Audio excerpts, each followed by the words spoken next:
오늘은 4월 8일 에스라 6장 13절부터 22절까지 말씀입니다. 다리오 왕의 조서를 이제 다뜨네가 받아보게 됩니다.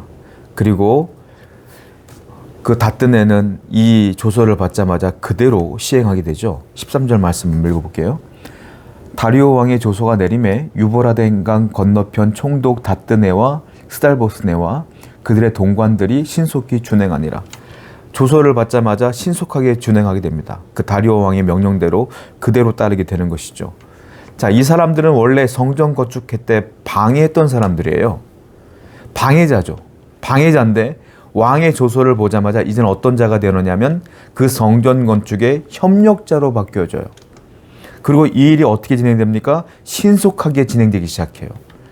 그렇게 답보 상태로 있었던 성전 건축이요, 한순간 바뀌어지기 시작하는데 대적자가 협력자로 되어지고 그 일들이 지속적으로 막혀졌던 그 일들이 한순간에 뚫리기 시작하는데 순식간에 신속하게 이 성전 건축이 이루어지기 시작하더라라는 겁니다. 이걸 뭐라고 말할까요? 형통이라고 말합니다. 이 형통은 어떻게 이루어지는 겁니까? 하나님이 그 일에 개입하자마자 이루어지기 시작하는 거예요. 여러분들의 인생 가운데 하나님이 개입하시면 그 인생은 반드시 형통한다라는 거예요. 반드시 형통한다. 반드시 하나님이 이루신다는 걸 기억하여 하나님의 형통함을 기대하며 하나님을 끝까지 붙들고 살아가는 여러분 되기를 축원드립니다. 14절과 15절입니다. 유다 사람의 장로들이 선지자 학개와 이또의 손자 스가랴의 권면을 따랐으므로 성전 건축하는 일이 형통한지라. 이스라엘 하나님의 명령과 바사왕 고레스와 다리오와 아닥사스다의 조서를 따라 성전을 건축하며 일을 끝내되 다리오 왕 제6년 아달월 3일에 성전 일을 끝내니라. 자, 외부에서도 이렇게 도와줬지만 내부에서도 마찬가지예요. 유대 장로들이 학개와 스가랴의 말을 듣고 내부의 많은 유대인들을 독려하기 시작합니다. 그리고 그들도 하나님 말씀에 순종함으로 말미암아 이 성전 건축이 이루어지기 시작하는데 결국 끝마쳐졌어요. 성전이 완공됐어요. 자, 성전 건축이 시작된 지, 재개된 지 4년 만에, 언제입니까? 다리오 왕 6년 아달월 3일에 드디어 성전이 완공됐어요. 성전이 총 합치면 처음부터 시작하면 20년 동안 성전 건축이 시작된 거예요. 성전 건축이 하다가 막힌 뒤에 다시 재개된 다음에 4년 만에 끝나게 되는 것이죠. 순식간에 끝나게 되는 거예요. 그 오랜 세월 동안에 성전 건축이 이루어지지 않다간 말이죠. 자, 그런데 놀라운 사실은 뭔지 아십니까? 이 성전 건축이 끝났던 때가 이 다리오 왕 제6년 아달월 3일인데요. 이때가 언제냐면 이스라엘이 바벨론으로 포로로 잡혀간 지 딱 70년 되는 해예요. 이때가. 성전 건축이 완공될 때가 바로 70년 될 때인데 이게 놀라운 게요. 하나님이 예레미야를 통하여 말씀하신 포로의 기간과 똑같은 날이라는 거예요. 70년 동안 포로 생활이라 그 말씀이 성전 건축하는 완공되는 그날까지 딱 맞아 떨어지더라. 하나님의 말씀은 놀라운 건 한치의 오차 없이 그대로 이루어지더라. 여러분, 하나님 말씀은 한치의 오차도 없어요. 하나님이 약속하신 모든 말씀은, 여러분들에게 주신 모든 말씀은 내 생각에는 될까라고 생각할지 몰라도 반드시 이루어진다. 반드시 하나님은 역사하신다. 할렐루야. 그 사실을 우린 분명히 믿어야 된다는 16절입니다. 이스라엘 자손과 제사장들과 레위 사람들과 기타 사로잡혔던 자의 자손이 즐거이 하나님의 성전 봉헌식을 행하니, 자, 성전 봉헌을 하는 거예요. 성전이 완공되자마자 이제 성전을 하나님께 봉헌하는 봉헌식을 갖게 됩니다. 아까 말씀드린 것처럼 이들이 다시 유대 땅으로 돌아온 지 20년 만에 이제 성전이 완공되고 봉헌식을 하는 거예요. 그 20년 동안 이 사람들은 얼마나 많은 고난이 있었겠어요. 얼마나 많은 고통이 있었겠어요. 오자마자 성전 건축했죠. 집 지었죠. 그런데 방해꾼들이 나타났죠. 대적자들이 나타났죠.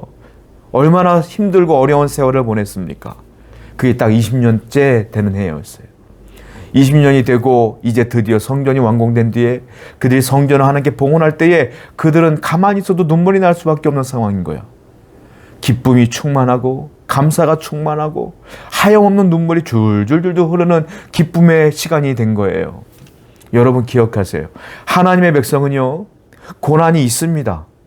슬픔도 있어요. 어려움도 있겠죠. 절망의 시간도 있어요. 그것이 20년 동안 지속될 수도 있어요. 그런데 놀라운 건 때가 되면 하나님은 감사로, 기쁨으로 여러분의 생활을 마무리 지어 주신다. 하나님께 성전 봉헌하며 그들은 얼마나 감격했겠어요. 그 숱한 고난의 시간이 흘러갔겠죠. 뇌리에 박혔던 그 어려운 순간들이 쭉 흘러갔겠죠. 그러나 결국은 그들은 감사하며 은혜를 하나님께 드리며 나아갔다라는 거예요. 여러분의 삶도요, 결국은 감사로 끝날 거예요. 은혜로 끝날 거예요. 기쁨으로 끝날 거예요. 그러므로 오늘도 잘 견디시고 이겨내시기 바랍니다. 17절부터 22절입니다.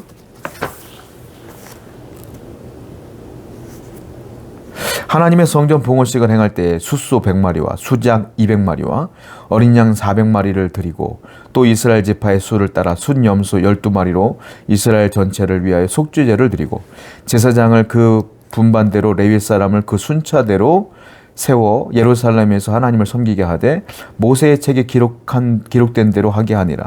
사로잡혔던 자의 자손의 첫째 달 14일에 유월절을 지키되 제사장들과 레위 사람들이 일제히 몸을 정결하게 하여 다 정결하며 사로잡혔던 자들의 모든 자손과 자기 형제 제사장들과 자기를 위하여 유월절 양을 잡으니 사로잡혔다가 돌아온 이스라엘 자손과 자기 땅에 사는 이방 사람의 더러운 것으로부터 스스로를 구별한 모든 이스라엘 사람들에게 속하여 이스라엘의 하나님 여호와를 찾는 자들이 다 먹고 즐거움으로 이레 동안 무교절을 지켰으니 이는 여호와께서 그들을 즐겁게 하시고 또 아수르 왕의 마음을 그들에게로 돌려 이스라엘의 하나님이신 하나님의 성전 건축하는 손을 힘있게 하도록 하였음이었더라.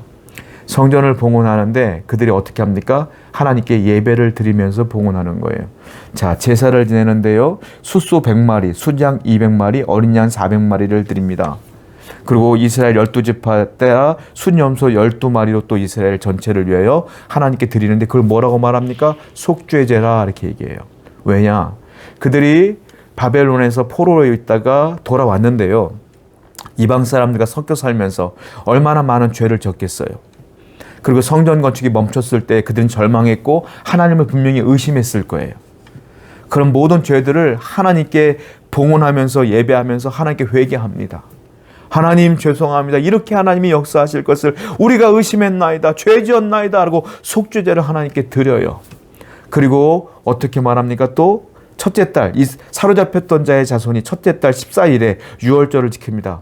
유월절을 또 다시 성경 말씀대로 다시 회복하여 70년 만에 다시 유월절을 지켜요. 시작하는 거예요. 그리고 그 은혜에 감사하는 거예요. 우리를 구원하신 하나님께 감사합니다. 그리고 무교절을 지켜요. 이게 무슨 말이냐? 속죄제를 먼저 드림으로 내 죄를 깨끗하게 하나님께 용서받고요. 용서받은 뒤에 유월절을 지키고 무교절을 지키면서 이제 다시 하나님의 백성답게 살겠습니다라고 하는 선언식이기도 하는 거예요. 무슨 말이에요? 이제 깨끗하게 살게요. 거룩하게 살게요. 새 인생 살게요. 하나님의 백성답게 살게요. 라는 고백이에요, 이것은. 여러분, 하나님께서 원하시는 건 이거예요. 여러분들이 깨끗하기를 원하셔요. 거룩하기를 원하셔요. 구별되기를 원하셔요. 세상 사람들처럼 살지 않기를 원하셔요. 그래서 우리는 예배가 필요하고 속죄가 필요하며 하나님께 나아가는 결단이 필요한 거예요. 오늘도 원하십니다. 하나님 사람답게, 하나님의 백성답게 정결하게 살기로 우리가 결단하기를 원하십니다. 사랑하는 성도 여러분, 오늘도 하나님 말씀대로 거룩하고 성결하고 성화로운 삶을 살기 위해 결단하고 참고 인내하며 성령의 열매를 맺어가는 여러분 되기를 축원드립니다. 기도하겠습니다. 하나님, 어려울 때 힘들 때 우리에게 힘을 주시는 하나님을 발견케 해주시며 우리가 항상 하나님의 은혜를 기억하여 거룩한 삶을 살기 위하여 몸부림을 칠 수 있도록 인도하여 주시옵소서. 예수님의 이름으로 기도드렸습니다. 아멘.